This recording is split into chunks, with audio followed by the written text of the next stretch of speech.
This is the second year without any summer rain, so we don't have hardly any grass. We've sold about 2/3 of our cattle. I probably will let the ranch rest for a couple of years, so that's where we are now. We're in the middle of a pretty severe drought. If we get the watershed to functioning like it did 150 years ago, then we're doing the right thing. Our family loves this place and this landscape, and it's really important to us to maintain it as unfragmented and as pristine as possible in the context of the modern world. And unfortunately, these high, pretty places across the West are under huge pressure from developers because they're beautiful places.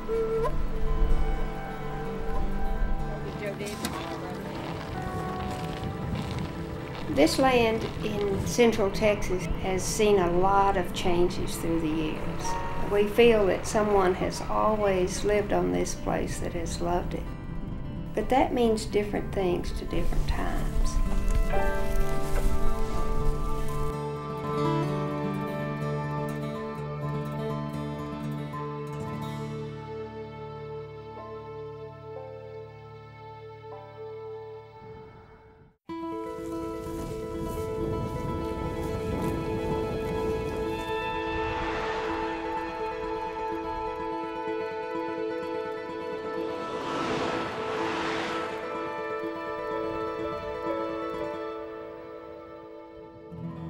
I get asked sometimes by folks, so why should people who live in cities care about any of this?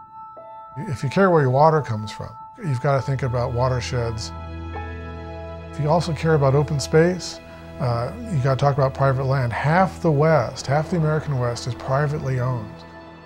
But the private land, as we all know, is being rapidly subdivided, and most of that is in the hands of ranchers.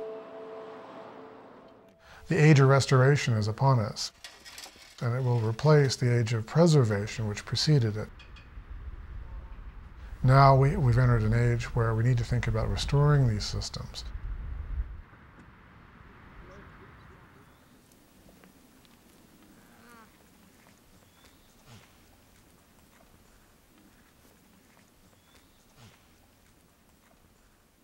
From 97, when Danielle and I started to manage this place up here and started to plan on grazing, for the previous at least 90 years before that, this park would have been severely grazed, severely continuously grazed, just about every summer. This is a tough piece of country up here. We're almost at 10,000 feet right here, and growing conditions are pretty tough. Short growing seasons, very cold, and not very wet right up here in a real thin gravelly soil, so we have a lot of challenges against us up here. Our own grazing patterns, we strive to mimic this. I use the word chaotic. It's managed chaos is what it is. We try to hit a specific pasture, graze a specific pasture. We try to make sure we graze it at different times in successive years. We try to graze it at different intensities in successive years. In other words, some years we'll graze it lightly in the spring, some years we'll graze heavily in the fall, some years moderately in the middle of the summer, some years not at all. So we change the intensity of grazing, which is how much you actually take of the grass plant.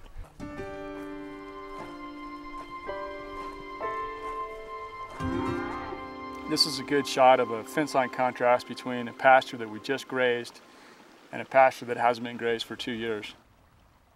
It might look pretty tough right now, but that's only because it hasn't had the chance to experience any recovery time yet.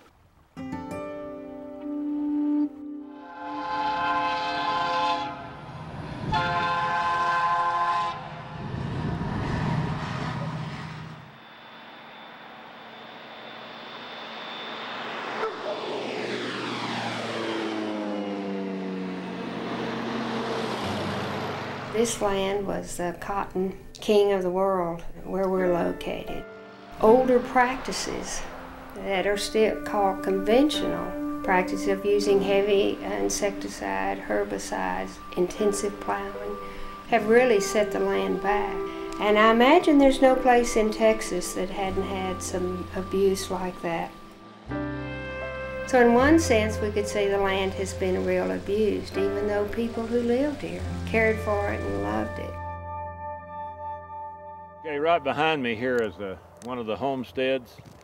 about the turn of the century. You can see the rocks that they took out of the field above those pine trees. That was all plowed up.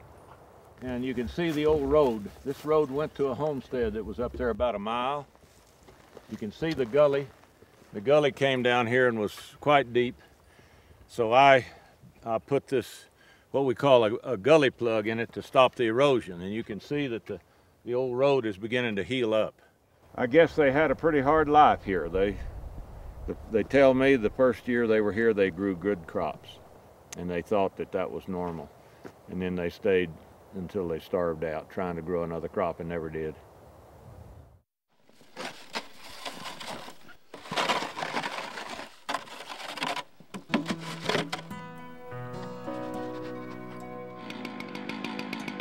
When I moved here, I was in the pioneer mood to conquer the land, not to take care of it, but to conquer it. All of the people before me were in the same mode when they came out here. The watershed here is not producing water in the aquifer and surface flow because there's too many trees here. I'm now, I guess, in the classification of a environmentally sensitive rancher. That means that I consider all aspects of the ecosystem. I consider wildlife habitat, watershed condition, and family values. All those things are part of a holistic approach.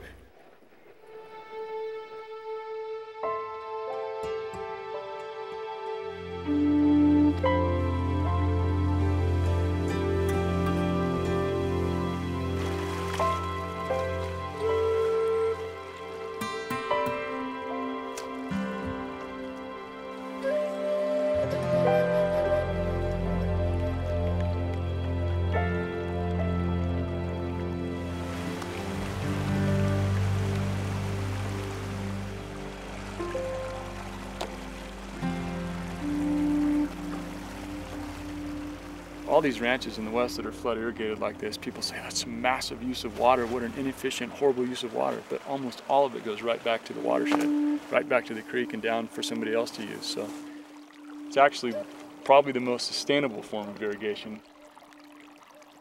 So this seems primitive and peasant-like, but it's great. And again, these irrigated meadows like this, these grow 6 times as much grass per acre as the dryland sites. So it pays to do it because you get so much production.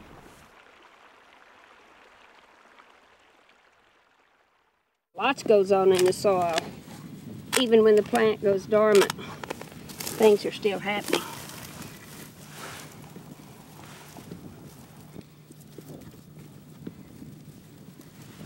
See, like this whole family right here. See, we got some growth happening over here, some good growth, and underneath the ground, getting ready for springtime, marshaling their energies, getting everybody in place, and then see, we're going to want something shooting out from every one of these and make this really thick.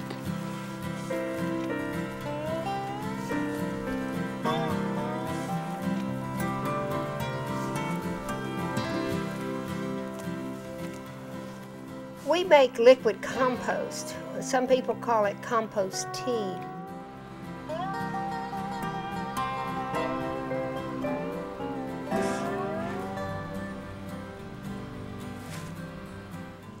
We take the extractor, we call it, and it's really just a high pressure car wash system, and then we put the liquid part of it with all the biology into the spray tank, and then we take off and we spray it on the pasture.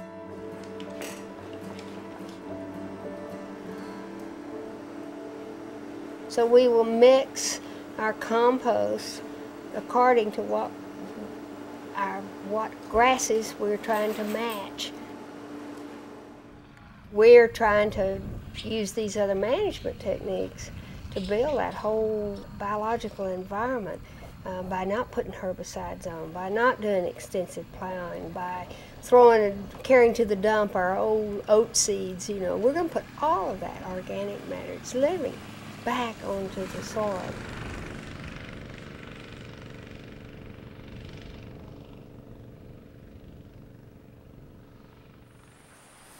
What we're seeing down here is some of the effects of the leftover hay. Why is that spot bare? Well, what happened was I, several years ago, bought in some hay that obviously had chemicals in it. And Mother Nature is trying to do her best to help us to clean that soil. And when we come down to put liquid compost down here, we'll go real slow over that spot and help out Mother Nature. My dad used to talk about, when we started off here, he said, what are you going to do in those dry summers when we get these huge cracks in the ground? I remember in the 50s that happened every year. We had no grass. We either had to go back home early or we had to sell cattle. He said, what are you going to do when you get those dry years? And I said, well, I don't know. Hopefully our planned grazing will eventually reduce the effect of drought and create more vigorous, healthy plants with more vigorous root systems, and they won't be as drought susceptible. And so this year we've got these dry cracks. Actually, the last 3 summers in a row, this is how it's looked by August. And we can still be here. We still have good growth. The grass is still green, and cattle are doing great. As a result of controlling the timing of our grazing and planning the grazing up here, we've been able to bring back this diversity, and we didn't have to plant any seed or anything to make it come back. All of this native seed was here already. It just needed the conditions to be able to germinate and thrive. There have been grazing animals in North America for 66 million years at least. Not cattle, of course, but there is a relationship between grass and grazers. What's interesting about what these ranchers are doing, who are trying to mimic kind of natural patterns upon the landscape, is to take the idea of migratory bison and other animals, but using the domesticated animal to kind of mimic that sort of stuff. No, naturally there's a diversity of herbivores that would have used this and still do. The elk and the mule deer and potentially bighorn sheep would have been through this country too. And that's just in the recent era. If you go back 10,000 years ago, all these same plants were here at the end of the Pleistocene. None of the plants went extinct, but there were several species of native North American camels, mastodons, there were mammoths. All of that diversity was dependent upon each other. And so we're trying to mimic that with this herd of animals over here that includes camels. Alpacas and llamas are camels that were domesticated from wild camels in South America. So this is the first time there's been camels up here in about 10,000 years.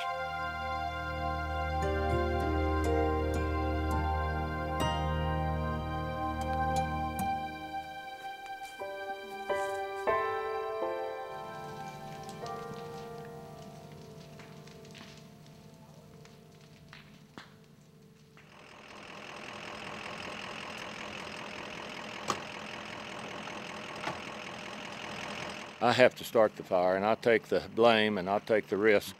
All they're doing is protecting the National Forest from my fire.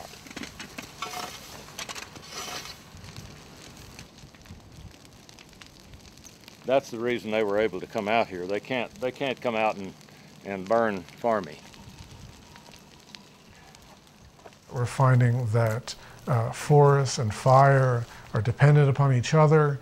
So rather than suppressing fire like we did for 100 years, we're finding out that prescribed fire, carefully placed fire, getting those ecological processes back into place is key to all of this. So we're starting to link up all of these ideas that nature had in place many, many years ago.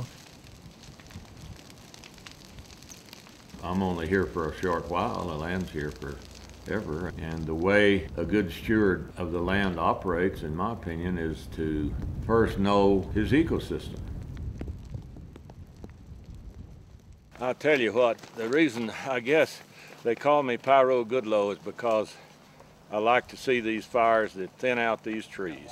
And I'm happy with this one because it's just hot enough to do some good, but it's not too hot to be dangerous. So I'm tickled to death with it. in this case on this ranch, bringing this ranch back to a functional, productive watershed, and secondly, a wonderful habitat for wildlife and livestock.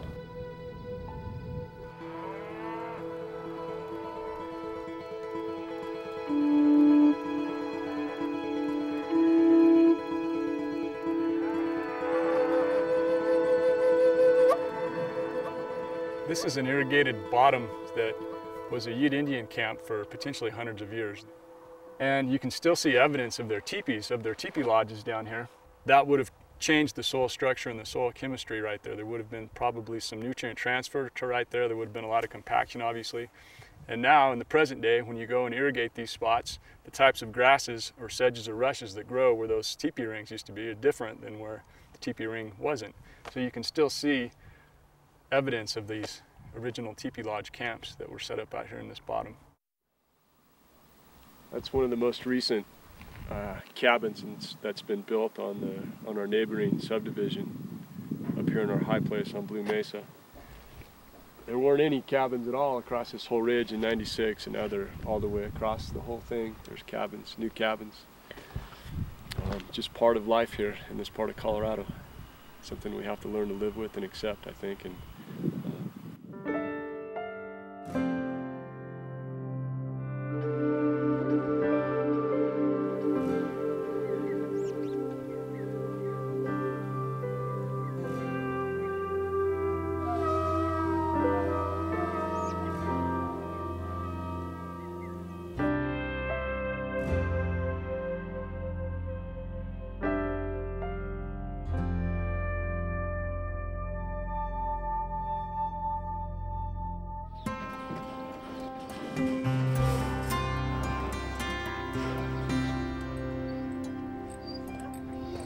Protecting family values means keeping the family on the land.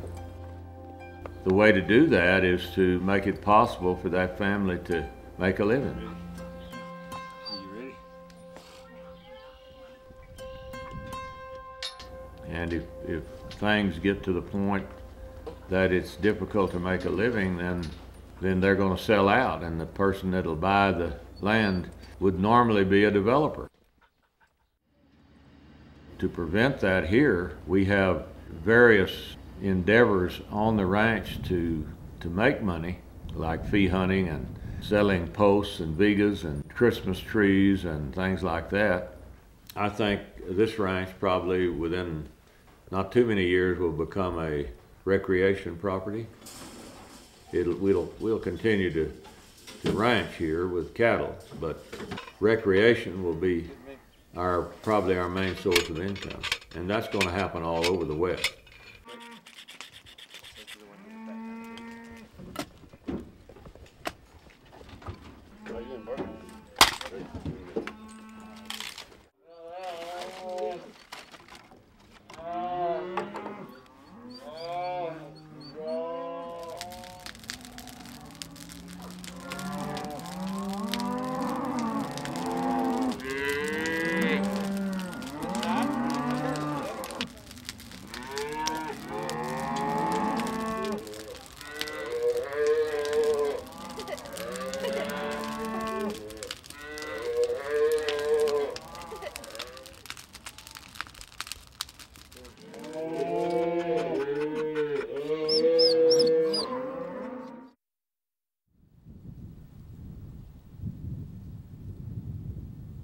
There's a special place that we love down here on the river. It's called the Tabernacle.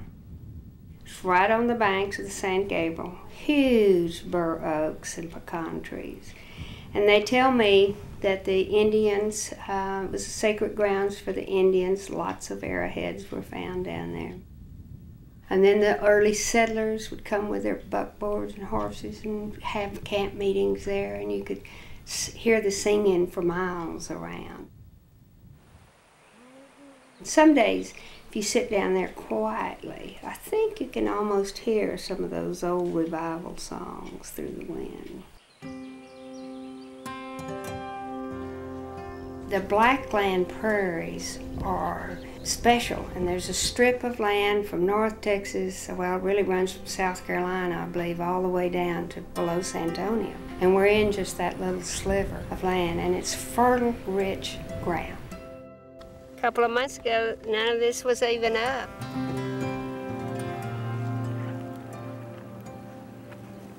The animal eating this forage then gets a very rich diet. We're not just raising cattle, we're not just growing grass. We're trying to bring the whole cycle back to put really nutrient-dense food on the table for people. Hey, what y'all doing?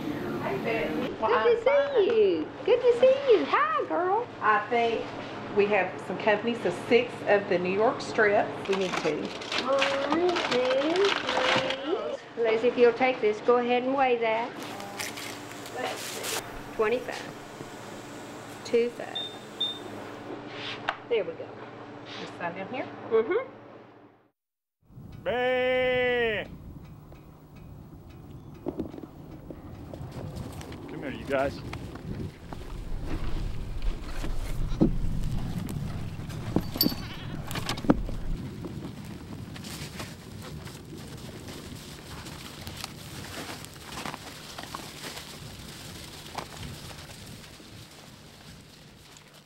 One little 60-pound animal can produce 10 pounds of hair every year.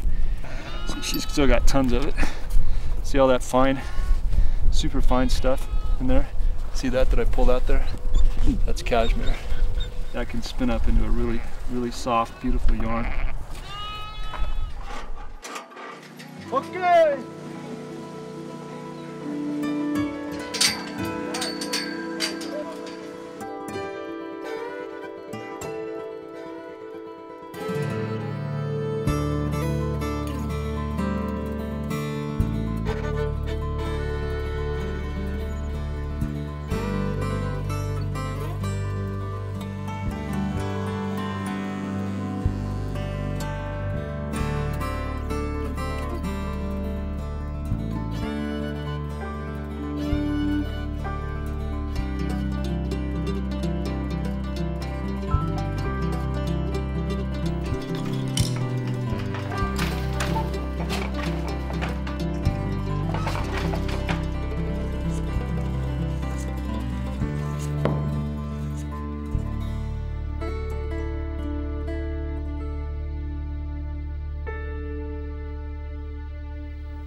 I love getting up early in the morning and going outside and watching that sun pop up off of those hills.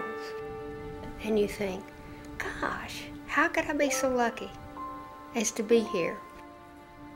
We're just here for a little while watching this land, and it's a gift.